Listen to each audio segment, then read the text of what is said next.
All right. Well, thank you, sir, Yeah, man. coming on.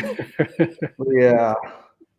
Yeah, I don't know. We were having some technical difficulties yesterday too, which the reason we, moved over from Instagram to YouTube was because there were some technical difficulties with Instagram. So, yeah. Cool. All right. Well, I am. Let's see. I'm going live on Instagram here real quick to let people know to come over. Cool. So, come on, man. Fucking paste. Jesus.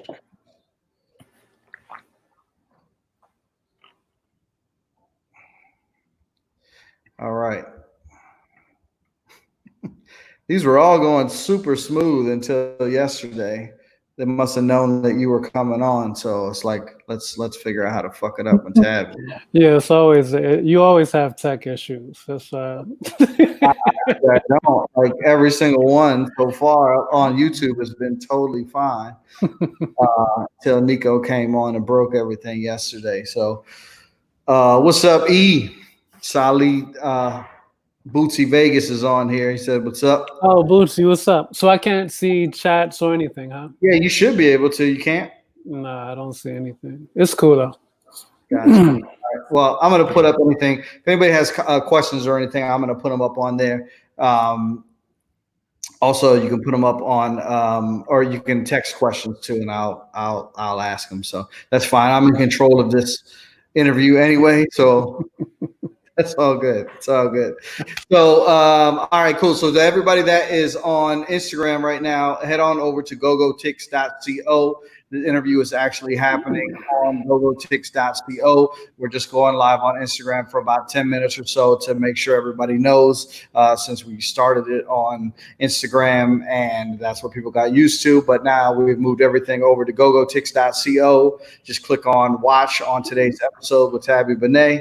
And we're about to get started. You can only see me on Instagram now. You'll be able to see Tabby too on gogotix.co. So, hey, Davey, thanks. We're glad to have you here.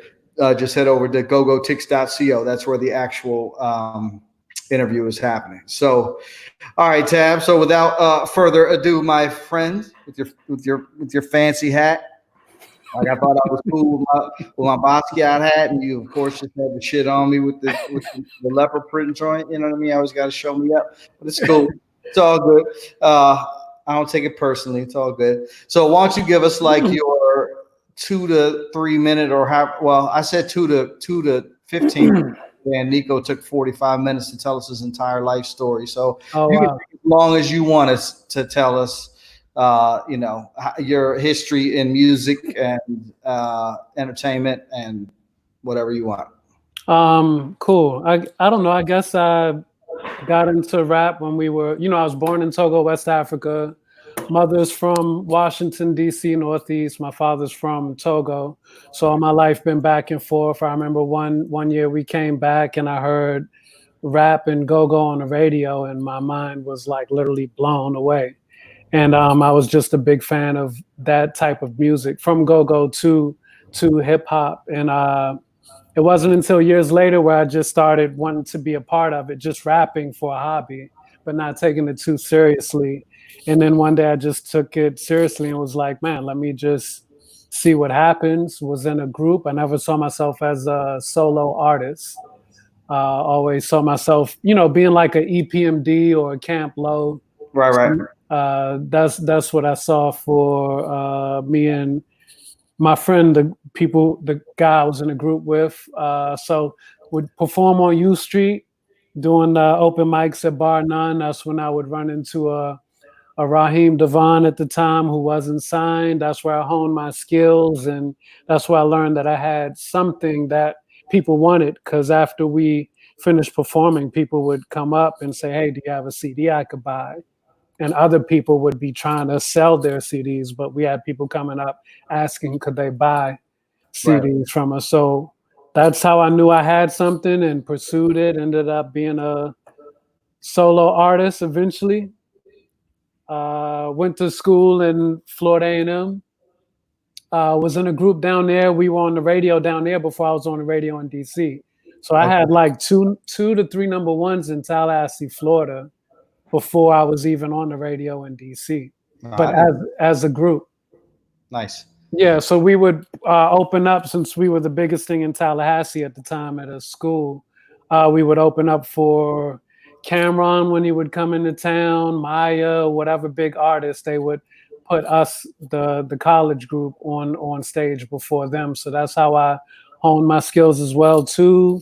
Came back home, was around the Section 8 mob, who was big from DC. Yep. They were on TV. I would be in their house in the studio, working on songs with them, and then eventually. How did you make that connection? Because one of the things that I want to highlight about you is that you have developed a lot of relationships over the years, and I think people speak on relationships in the music industry as a negative thing, and that's just business, period. And being an artist is being an entrepreneur, and being an entrepreneur is being a business owner, and businesses, period, run on relationships. And so I'm interested to figure out how did that connection come about? Well, even before then, I'll take it a step back. In college, I was T-Pain's mentor. He was a rapper in high school. Nice. So I knew him as Fahim. I would be over at his house with his father, and his father is a staunch Muslim at the time. He probably still is. But I think it's just loving your craft, loving music. I think when people see that, other artists attract to you.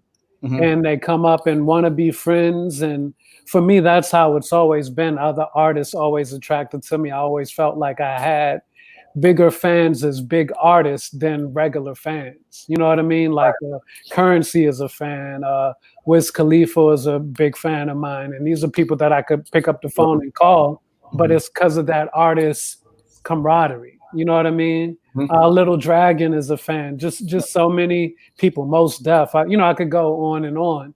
But yes, it's important to be social. You can't get anywhere in this world without being social. Indeed. So one quick step back also. So you came back, you came to DC and you heard Gogo and rap on the radio, and it blew your mind. So what made you decide to pursue rap versus Gogo? Since it wasn't trying to be a solo artist, so why not be in a band? What was it that made you? Because my father has a band, and I would see all of the difficulties of having a band. When he'd get upset when a musician wouldn't show up, he would have band practices once, twice a week. So we had music in the house all the time. I would have to lug equipment up and down the hill to help him as a speaker, or his speakers, amplifiers. It was really child labor now that I think about it. But I just didn't want all of that hassle.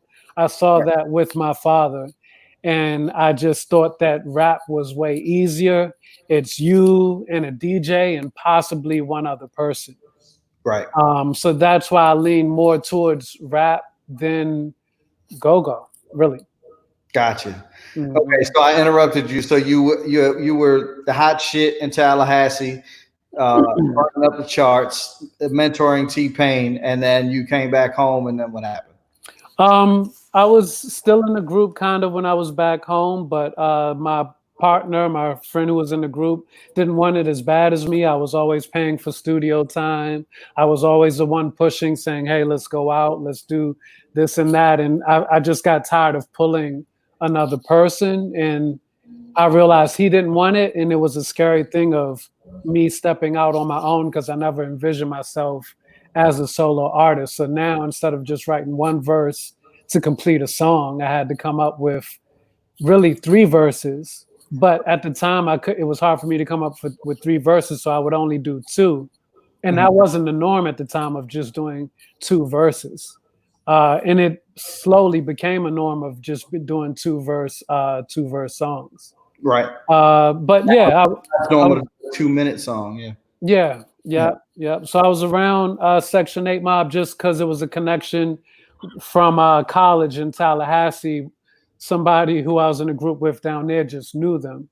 So Gotcha. I'd be in a house recording with them, flying to Atlanta to work with them as well. And I was always the oddball because I wasn't rapping about gangster stuff, even though we were all around drugs. We were, doing those types of things, but I wasn't the type of person that was going to promote that I was per se selling drugs. Right. Which I always thought was the funniest thing at the time when I did come out. People were like, "Oh, he's not really DC. DC is this person." And I'm like, a real person who does that stuff isn't going to broadcast that they're doing that stuff. You know what I'm saying? Because they don't want to get caught. So I always thought that was so funny that people would get on me for not being, what DC should be. And then what is DC anyways, right? So, Right.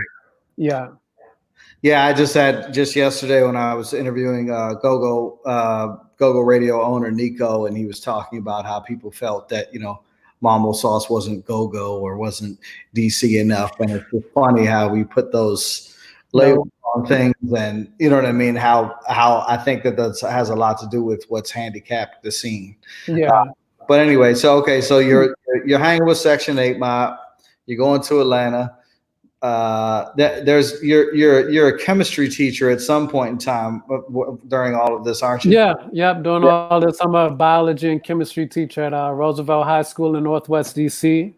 That was my first time really working like a job, and it didn't feel right in my soul. I was like, this isn't the path for me. So while I was teaching, I decided that I was going to go full force in, take a stab at rapping since I was still young. I was only 21, 22 when I was teaching.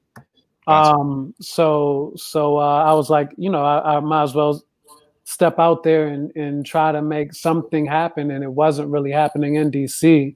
So I was going to music conferences throughout the US, in New York, going to Texas, going to Florida, just seeing what I could learn about the music industry, trying to meet people and trying to make it happen.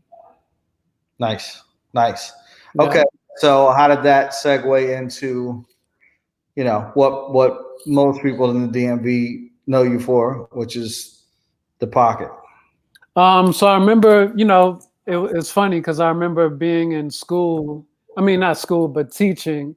And one of the students found out that I was trying to rap, and he tried to roast me. And he was like, "You ain't, you know what I mean? You can't rap or whatever." And I was like, "Yeah, I quit teaching and go full time."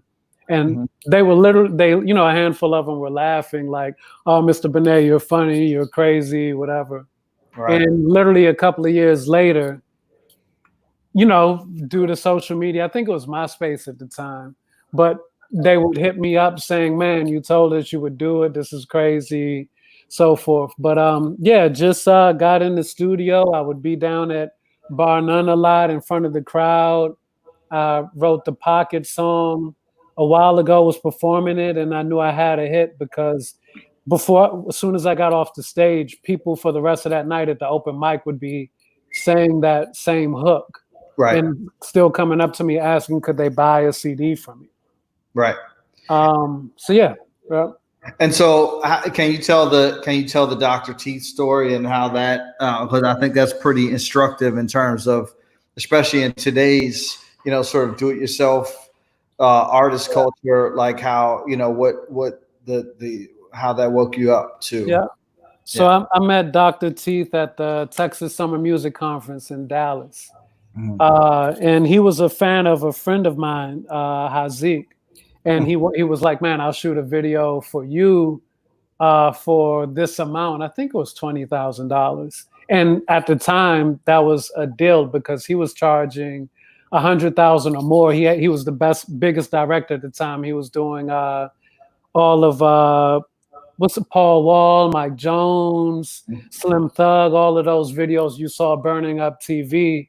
It was Dr. Teeth shooting. So I figured, this is an investment. If I get the hottest director to shoot my video, it's a very good chance that it's going to be on MTV or VH1. So I, borrowed money from friends, family to raise the $20,000 to shoot this video, and that was the Pocket video. Okay. Real quick, I want to pause there for just 1 second to let everybody know, everybody that's on Instagram, head over to gogotix.co because we're going to end the Instagram live. Really, the whole interview is happening over at gogotix.co. Just find the episode for today with Tabi Bonney and click watch. And it'll take you right to it so that you can see Tabi and his awesome photo behind him. So Eric and Tabby both shitted on me with the background. So thank you for that. I appreciate it. But at least Eric, I don't think Eric got me with the hat though. I think my hat was. But anyway, yeah. So everybody that's on Instagram Live, thanks for joining. Of course, now like 5 more people joined. Everybody on Instagram Live, please head over to. Speaking of Eric, I just talked him up. Eric just joined on Instagram Live. Everybody that's on Instagram, please head over to gogotix.co, click on today's show, which is Tabi Bonney, click watch, and it'll take you right to the full interview. We're about to sign off on Instagram. So gogotix.co right now. Thanks. Okay. All right. Now we got that out of the way. We can move forward. Okay. So the Pocket was your first sort of, I guess first sort of regional / national success, right? Yeah. And so what did that mean? Like I want to get this out because I think there's a lot, and I don't even know myself, so it's not like this is a loaded question, but there's a lot of, I think, misconception about when somebody has a video on MTV or something, and even though that's not even really a thing anymore, but at that time that, the gates of heaven have just opened up and all of a sudden so but and maybe that was true in your case. What did that look like? How did that change your life? It changed my life because I started getting shows out of the country. Somebody from, let's say, Texas would reach out wanting to book me. Somebody in Florida would reach out. Somebody in Atlanta, New York, because MTV was all over the nation, even though my song was just on DC radio. Right. Which didn't happen at the time either. There was no independent artist that was on DC radio and heavy rotation. Now, I remember it got so crazy that it was so big in DC that it beat out Beyonce for 1 week. Wow. That's how on fire it was because no one had seen that in the city before, But yeah, it opened up a lot of doors, even with it being on TV, which a lot of people don't know. Rap City reached out to me at the time. They wanted me to host Rap City. They were going to make it an international show. It just opened up so many doors. You know what I mean? It just put you on the national stage. Gotcha. Yeah. So around that time or shortly after that is when we met because I don't think was it the pot. What I feel like you had a second single that was. I had even before the Pocket. I was on the radio. It's the song "Doing It" with Ryan featuring Raheem. Yeah, that was playing on the radio. It wasn't regular rotation, but it was playing on the radio. So, and I had a video on VH1 Soul before the Pocket hit MTV. Where you were it's when I was riding the scooter. So a lot of people think it's just one thing, but it's it was even prior to in Tallahassee with me being on the radio. Shout out to Rob on here, my sister. Okay, so Melissa, yeah. Now you see him. Okay, cool. That's what's up. I was wondering because I was looking at the settings. I was like, you should be able to see him. Okay, okay, cool. So I feel like though, wasn't there another song after the Pocket that was in rotation? Was it Sice It or? I forget. It might have been Sice It. Beat Rock was playing. Yeah. It was a couple of songs. Yeah, because I remember that.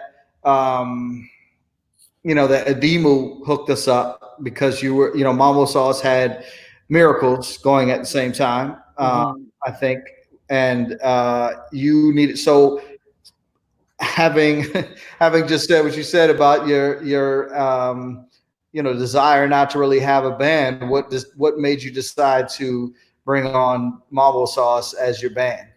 Because it was bigger shows that I was getting booked for.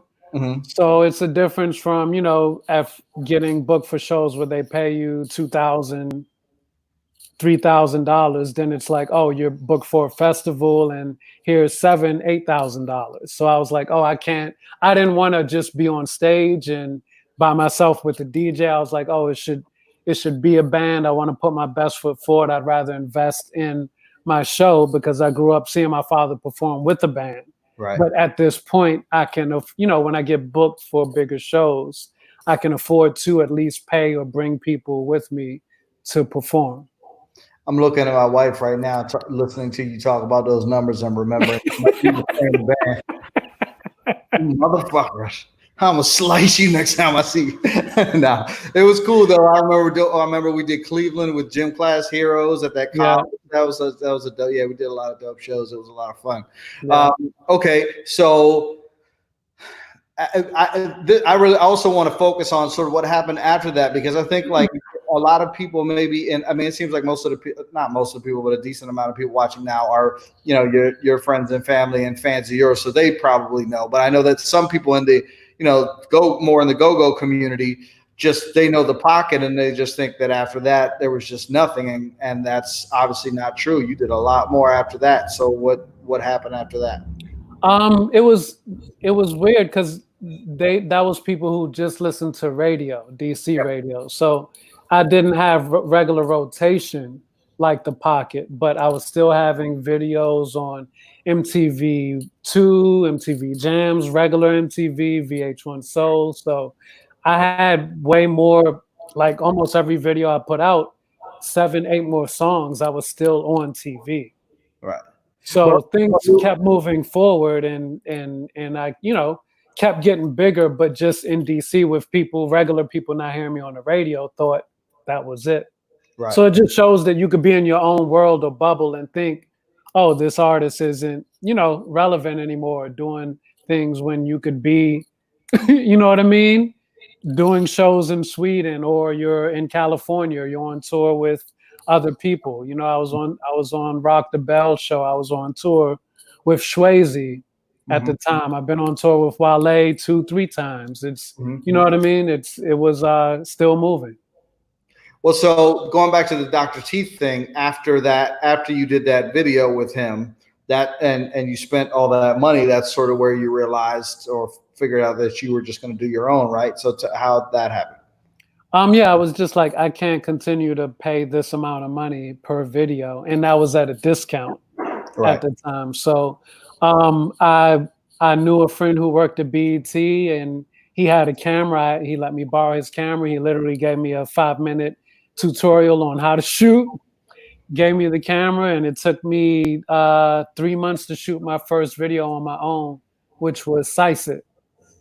So we shot it the first time and then realized that we shot it wrong and the footage wasn't good enough to be on TV. So I had to reshoot it. But from then on, I started shooting my own videos and then shooting videos for other people. So making money from shooting videos. Also, I wanted to do it because I wanted to have control on how I was portrayed.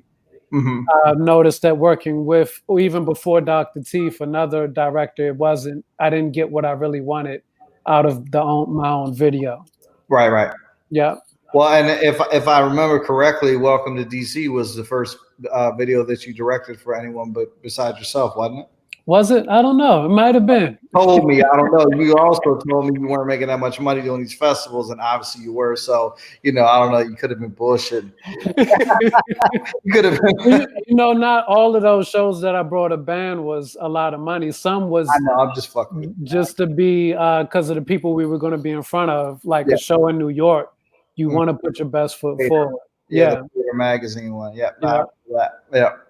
So, okay. So then you sort of transitioned into not really transitioned, but just continued to do videos for other people along this way. And then what was next? The Crybabies? What happened after?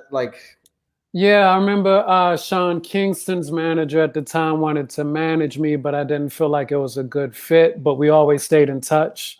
Then he reached out a year or two later saying, hey, I got this pop group. I feel like you would be great in this pop group. I don't know if that's your thing or not. And I was like, wow, that's what I really want to be doing. I'd rather be in a pop group than just rapping. So was in a pop group managed by Jessica Rosenblum, who a lot of the people in the industry know. So we were about to get signed to RCA Records with Steve Rifkin. And then I think RCA Records folded at the time. So we disbanded after that because one member was in Cali. He was the DJ and producer for the Black Eyed Peas. Yep. And then another member was in New York. So it was always hard for us to get together and write songs. But we literally have 30 songs on my desktop right here. We recorded about 30 songs. Yeah. That's what's up. What's up. So I'm sure that was a major disappointment. I know that was a major disappointment. So how did you sort of, how did you bounce back from that and move on to the next thing? I was still a solo artist at the same time. So weirdly enough, I was in the studio and I got a Facebook message from somebody saying, "Hey, I'm in New York with Dame Dash. He's a big fan of yours and he would like to meet you." And I thought it was a prank. And then I was like, "Really?" And they were like, "Yeah." And I was like, "Well, when does he want to meet me?" And then they were like, "Tomorrow." So I was like, "All right." And then I just got on the road early in the morning and went up to meet Dame Dash. And I was scared to meet Dame because, you hear this, you see how he's portrayed and how he's tough on people. And when I met him, he was the nicest person, open arms. And I told him, I was like, "Man, I was actually scared to meet you." And he was like, "Why?" And I was like, "Because you're really tough on people." And he was like, "If you notice, I'm tough on execs and industry people who aren't for artists. I'm never tough on artists. I love creatives and artists." And when I thought about that, I was like, wow, he's right, So when I went up there, Ski Beats was the in-house producer. And I already knew Ski from college, from back in Tallahassee. He didn't go to Tallahassee, but he was producing for my friend Hazik at the time. So when Dame saw that I knew Ski already, he was like, "Oh, you're good. Just you all get in the studio and start recording." And a lot of people were around at the time. It was Currency, Wiz Khalifa was around, Stally was around, Mos Def, Jay Electronica, the Black Keys, Citizen Cope. Just it was a beautiful time. So what happened? Recorded a song, put a song out, got on the road, toured. Dame wanted to do it indie. And it was good. Then I think him and Currency fell out. Currency went inside, signed with a major, and then everything kind of just crumbled after that, Oh, gotcha. Yeah. Okay. And then after that, went on tour with Dame and Currency, everybody. Then after that, crumbled, went back out on tour with Wale and Miguel, because I reached out to Wale. I was like, "Man, I'm here. I'm not sure what to do." Like he was like, "Man, just come out on the road with me. I'm on the road with Miguel." And this is before Miguel even popped. You know what I mean? So, yeah. What's up? Yeah, we just had his guitar player and producer on last Friday on the interview. Oh, cool. Yeah, cool. Okay, so then, so how did you transition from? Because when we linked back up again, it was 2006. So what year was this with the Dame Dash thing? 2011, 2012. Oh, okay. Something like that. So then we linked back up in like 2015 when I moved back. Well, I came to visit like once or twice and we linked up and had lunch or something then. And then I came back to LA in 2015 and you were here and we started working together again. And at that time you had decided to sort of stop rapping and, be more of a singer and more of a pop, going in a pop direction. And so what was the thought process behind that? Just because I saw my rap switch from rap, hip hop to trap. And I didn't see myself fitting in the trap landscape. And I noticed I was getting booked for less shows. And for me, if I can't do anything where I'm continually growing, if it plateaued, I don't really want to do it anymore, Gotcha. So that's why I switched over. Plus, I was in a weird space. I was in a dark place. Got out of a weird relationship. And shortly after that, my father passed away, and I didn't even know if I wanted to do music at all. So I stepped away from it for a couple of years, actually. Mm-hmm. Mm-hmm. Mm-hmm. And so then in 2016, we did Bang Bang with, or we put out Bang Bang with Wiz Khalifa, and then what was it? Was it 2017 or 18 for Le Bon Voyage? That was 18, right? 2018. Yeah. Yes, did Le Bon Voyage, the EP, which was awesome. And then in the meantime, you sort of had fell into some accidental, like new career paths, right? So tell us about the what's behind you right now, and what's going on with that. Yeah, so fell into photography. So this photography behind me, I shot it in Ethiopia. And it's been being exhibited around the world. Was in Sao Tome off the coast of West Africa, was just in Amsterdam. And it's like I'm a professional photographer that my pieces kind of sell for a lot of money. It's crazy. That you the most impressive thing about that to me is that you shot it on an iPhone, right? I did. Mm-hmm. Yeah, like that's crazy. I mean, it's just totally nuts. Like when I tell people, they're like, "What?" When I show them, they're like, "What?" But you also have to know. For years I'd been shooting before I started picking up a video camera, so it didn't just come from nowhere. For sure. Yeah. Mm-hmm.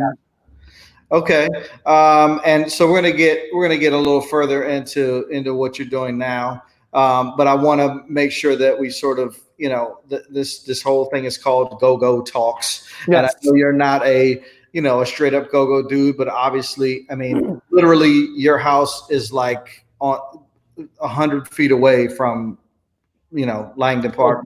Yeah. So clearly, it's in your veins, and obviously, go-go is derived from African music, and your father was an African musician. So there's a lot of, there's a lot of parallels there. So your sister, thankfully, sort of is a segue into this. Thanks, Zelly. Appreciate it. So she says, after Tabi's history, can we talk about growing up in DC and the impact of go-go bands, jump back groovers, essence, the block parties and the house parties? So how did that affect you? It affected me majorly.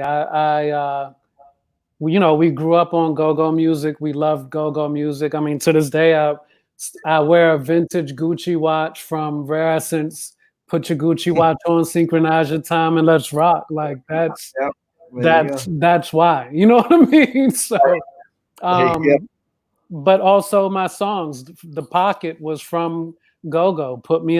For me, it was put me in the pocket. It was more of a go-go hook. So everything that I've done has been derivative of growing up on go-go music, from us not even being able to go to go-go's because it was scary to go to a go-go in the city, because 9 times out of 10 somebody would get shot, stabbed, something was happening, you know what I mean? So the only go-go's I was able to go to was, I remember the first one was a Jack and Jill Club sponsored go-go way up in Northwest. And I was like, oh, this is a little safe. Like we can go to this. Or even my first real one was out in Maryland, and I wasn't even prepared to go. It was the middle of winter. I had on thermals, I had a hoodie, I had an Eddie Bauer coat. And when I got in, I literally started melting and had all of that tied around my waist. But you left. When you left, you still had the Eddie Bauer coat, so that's a plus. Right? That's an unusual thing. So we have another question via text from. I'm going to make sure I don't destroy this name. Naima Rakib. She says hello, and she said, "Can you explain the difference in attending a go-go live and hearing it on the radio?" Yeah, so that's when it gets in a go-go. Yeah, because even when people outside of DC didn't understand it, and I think that you have more of an appreciation for it when you go, because it's all about the feeling, the energy, and so when you do then hear it outside of that, it transports you back to that space. Right. and of it being a live thing, and people who've never experienced it live don't all the way get it. Yeah, I didn't tell I went to one either. Yeah. Yeah. So and I think that's been the slight struggle with Gogo is still making it, because sometimes when it's too clean, you don't get that real Gogo authentic, quote unquote authentic feel. Right. So it straddles that line of it needing to be a little bit gritty and rough, and being clean enough for like the masses to be able to swallow. Well, speaking of a line, you and your friend Wale are representatives of a very definitive line of demarcation. Um, so I want to ask you, how does it feel to be one of the two people that put the nail in the coffin of go-go being the more dominant culture of youth culture and music in go-go? How do you feel about destroying go-go? I don't think it's totally attributed to us doing that. I just think that, and I thought about that before we got on this live. I'm like, man, why hasn't it continued to fully grow and evolve? And even when I think back, I was after midway through college, I kind of stopped listening to go-go like I used to. Mm-hmm. Like still, it's like unless I just run across it, I'm like, oh yeah, that's right. I love go-go music, but I don't just throw it on. And I'm just like, why is that? So I don't know. I don't know if whether the younger generation is moving forward and evolving it enough and stepping out there enough, but I do feel like it still has opportunity and will still make it to the masses. It's just going to take that special person, that special time frame for it to happen.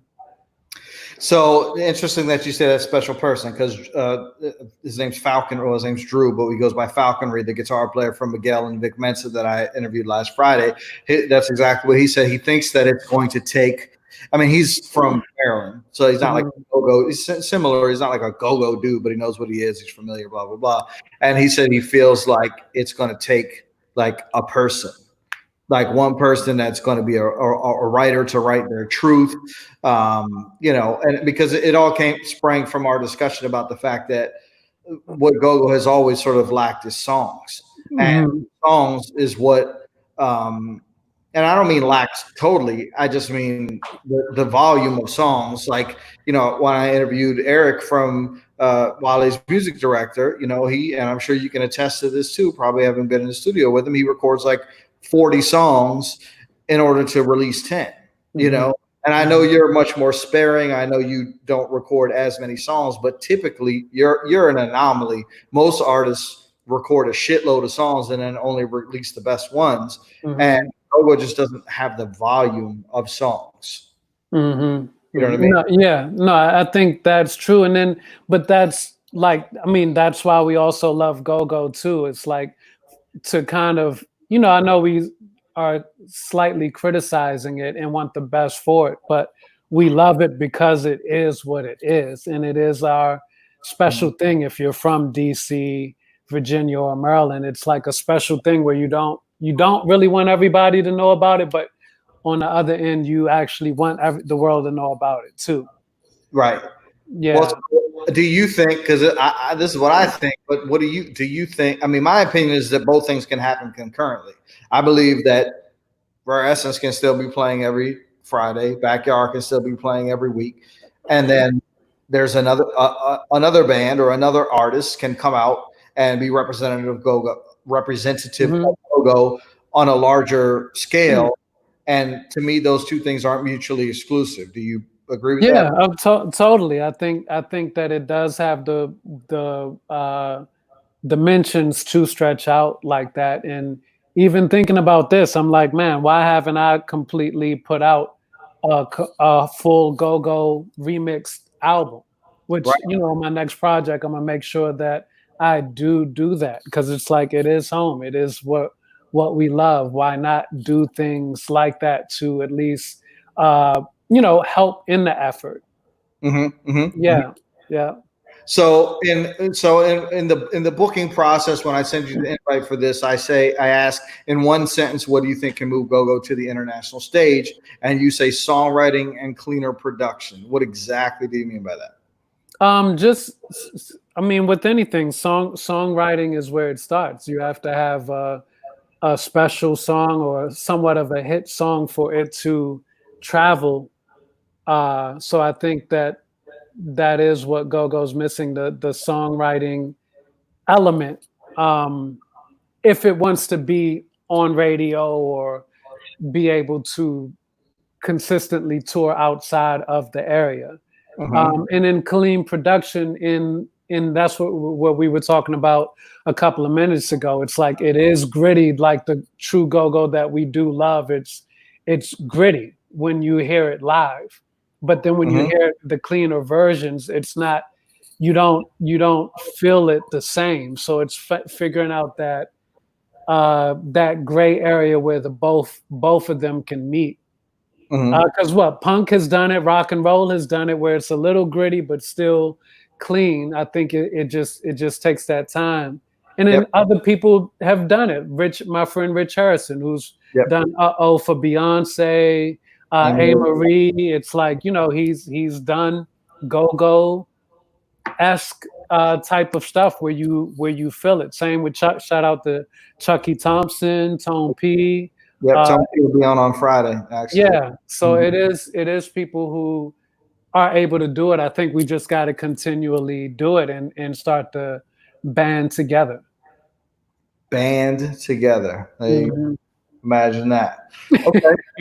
So do you have you heard, I know you're not like super tuned into the scene, but have you heard, aside from those producers that you just met or mentioned, have you heard any sort of like bands that you think may be sort of, you know, close to that spirit or like figuring that out?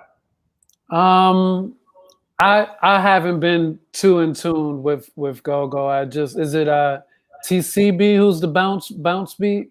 TCB is, they're the creators of the bounce beat. Yeah. Yeah, I just know about TCB, and I know even they're not considered fresh at this point. But I'm not too in tune with the younger generation, and then, you know, I'm not all the way in DC as much anymore. We're in LA right now, right? So. Yeah, both of us. Yeah. For sure. Gotcha. Yeah. Okay. Well, so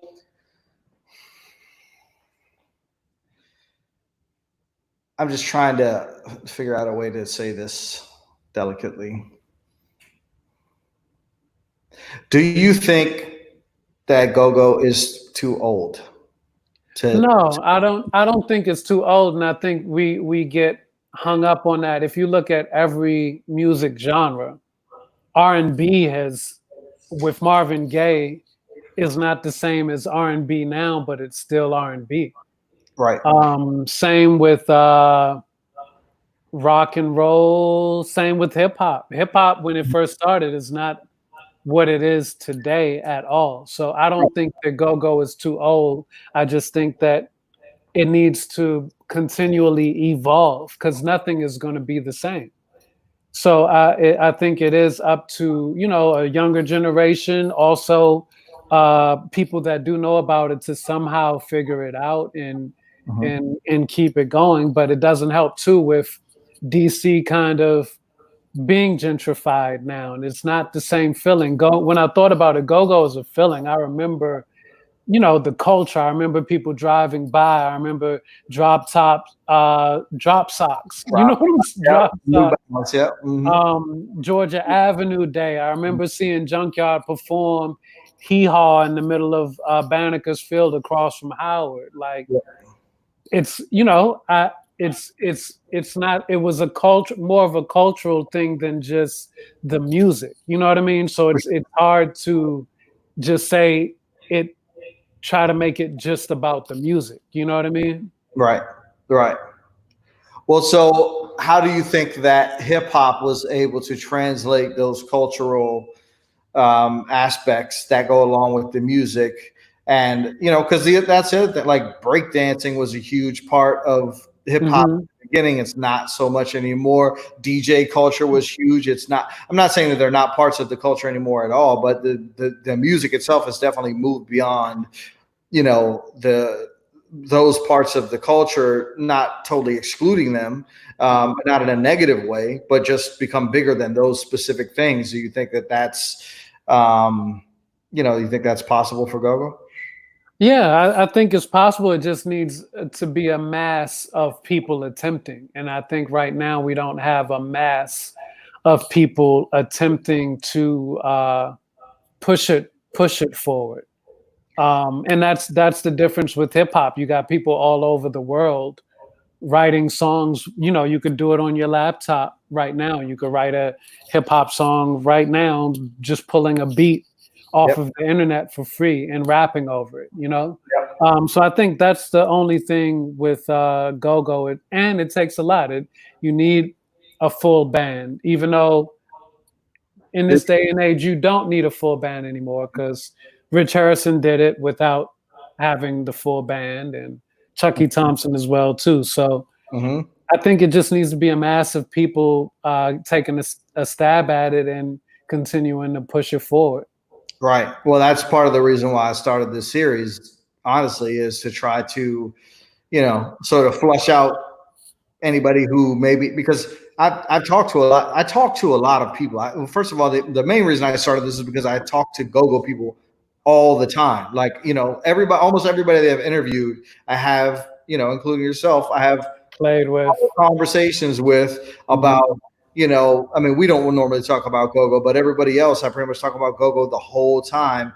And I'm just like, I should just put this online so that other people can hear it, because clearly there are some people that are interested in it, but I've yet to sort of come across a large swath of people that are something bigger at the same time interested in pushing for Gogo.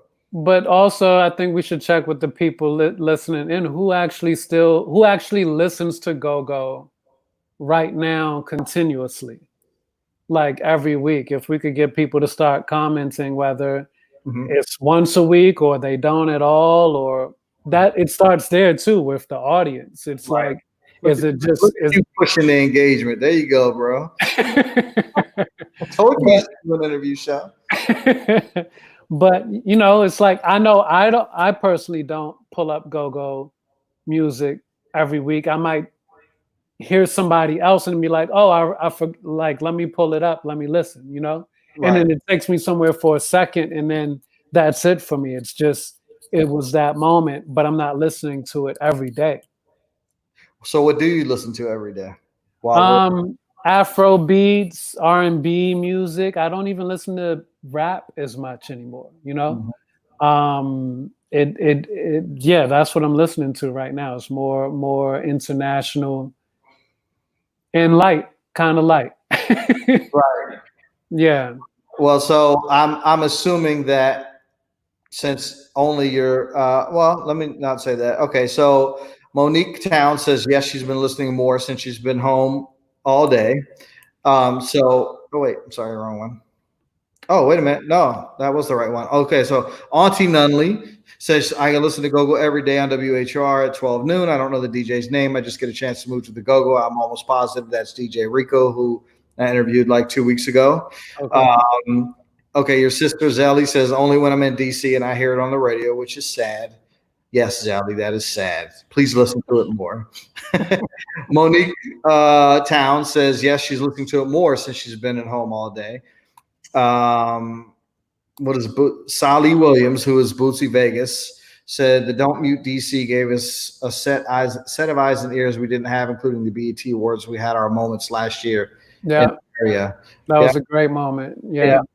So that begs the question, like, do we need to take advantage of this? I mean, I say we, not like you're, the champion of the Gogo industry, but Gogo needs to take advantage of, this. I mean, I feel like that's the thing. I remember when I was in a band called Solo, which essentially was Northeast Groovers, and right when the Grown and Sexy movement hit, and when those bands were starting to play at hotels with buffets and stuff, and North was just playing in like the dirty Metro club, where somebody's getting beat up outside, and we were like, yeah, let's do that. Like, I want to eat Swedish meatballs and whatever, green beans on the buffet or whatever, and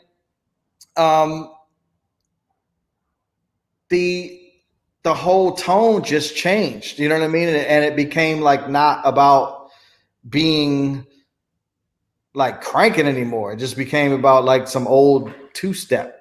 Mm-hmm. You know what I mean? Mm-hmm. I'm sorry. Hold on. Let me get.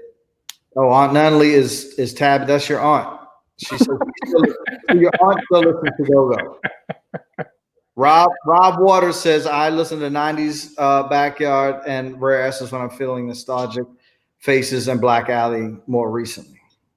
Gotcha. So okay, all right. So I think you and I are somewhat on the same page that yes, something can happen in the future with Gogo. Oh, sorry. See, you started it off. Here we go. We got more people. Okay. So Rahul Chat, I probably totally murdered. Rahul Chatterjee. Rahul, yeah. I thought Rahul at first, but then I was like, I don't know.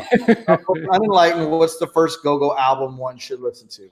You would be better at that than me. I wouldn't know. I think for the unenlightened, for someone who has never experienced Gogo before, you should listen to Black Alley and Mambo Sauce first, because it's going to give you a little bit of Gogo without taking you all the way to the real stuff. My wife's giving me the thumbs down. I'm just saying, if you start straight off with a Rare Essence or a Junkyard, you're not going to know what the hell you're listening to. You know what I mean? But so if you start with something that's a little more palatable, I think like a Black Alley or a Mambo Sauce, you will start to understand the rhythmic patterns and the percussion that is the underpinnings and, in my opinion, what defines Gogo.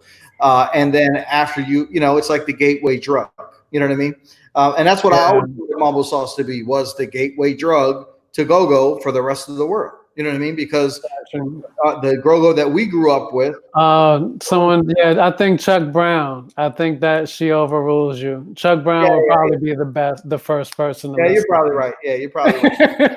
I'm just saying, I mean, I would imagine that somebody that is a friend of yours is probably not, probably not listening to something that old, but I could be totally wrong. But yeah, so Chuck Brown.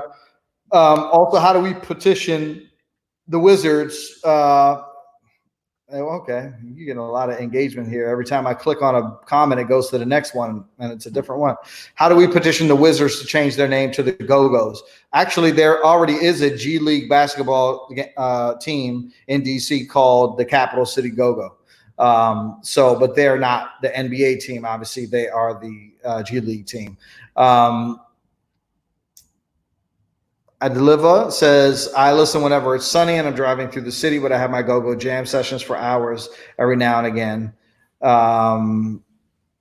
Okay, Zelly said, no way. What about Chuck Brown? Okay, I'm just saying, y'all are like 40 years old. I don't know how Raul is. I mean, if he's like, no, he's about, I know Raul. He's about 40 years old. Is he all right? Yeah. Okay, all right. Well, then, yeah, if you're old, then, yeah, listen to Chuck Brown. But if you're like, somebody that's into Tabi's music, which, is not exactly like old jazz and blues with a conga beat behind it, then I would suggest Black Alley or Mambo Sauce. But if you, are into old school funk or, jazz music, then yeah, Chuck Brown. Cool. Okay, let's see. Melissa says we can handle it. I don't know what you mean about that, but hey, Melissa. Okay, so I want to sort of move towards what you are working on now, which is what? What am I working on now? Still photography. I shot some surfers in Senegal. Yep. So I haven't released that photography yet. That's gonna, I guess, whenever this thing ends or whenever the world returns to semi-normal. we'll release that. Le Bon Voyage is going to continue the tour. I'll hopefully do a LA exhibition when things return to normal. Working on coffee, you know, we have the coffee farms in Togo, West Africa. So we started importing that here to the US. So people could buy the coffee online, and working on more products to add to the coffee. We'll have chocolate coming soon and merch and stuff like that. Also, the skincare, which comes from our country in Togo as well, too. It's all natural products. This is it, ITADI. Bro, shill it, baby, shill it. But no, good stuff for your skin. And then what else am I working on? Music. It's just taking me a while to figure out, continue to flesh out my new sound. I'm singing now. So I just don't want to disrespect the craft. The last project that I did put out, it actually did very well. It's just hard to tell in this landscape or measure it in this landscape because it's got over 1.5 million views on Spotify. You know what I mean? And my previous stuff doesn't have that much in engagement. So working on a new project. Hopefully I could release that the fall of this year, and I'm gonna make sure that I completely remix it too. So I'm gonna do a full go-go version, and actually a pop version too. Okay. I didn't just for everybody watching, I didn't even have to convince him to do the go-go version. I didn't even talk to him about that. That's what's up. Like that's what's up. I put I don't know if you can see, but I put the websites down at the bottom. So ITADIcoffee.com for the coffee, ITADIbody.com for the skincare, and lebonvoyage.co if you want to get any of the prints and the apparel. And of course, lebonvoyage.co is the best looking website out of the one that I designed. So I'm just messing with you. Oh, Raul said ITADI coffee is fire. Oh yeah, okay. So we got my man Brooks on here, BNA Music 88. Yeah. How's it showing up? He said he remembers doing your old band, doing the remix with Reaction. I remember that too. That was a beast. Yeah. Oh, my wife said the skincare is the bomb. Yeah, we're probably due for another order too. So yeah, we got to get some more of that going on. Yeah. So, oh, okay. Raul says really likes your coffee. He does. Come on. The coffee will increase your productivity 1,000,000%. So I guess I need to get some of that then. But yeah, I need to get, because the way you sell it is the beans, and I don't have the grinder or any of that kind of stuff. So I need to get that. So cool, man. Let's see. Do we have any other questions here? I think we went through most of it. Oh, Naima corrected my pronunciation of her. Oh, she said I said it perfectly. She did also a response to the other question though. She says she never listens to Gogo. She's an NPR listener. She says she thinks you're correct in saying the grittiness is difficult to transfer over onto the radio, which true indeed. 100%. I think there we go. Auntie Nunley says she's placing her order today. There you go. See? Shill, baby, shill. We got it. Cool, man. Well, is there anything else that you wanted to, sort of talk about or anything before you go? Anything else you're working on? Just thanks for having me. Thanks for friends and family, fans who tuned in and checked this out. I appreciate everybody's time, and thanks for having this, Malika.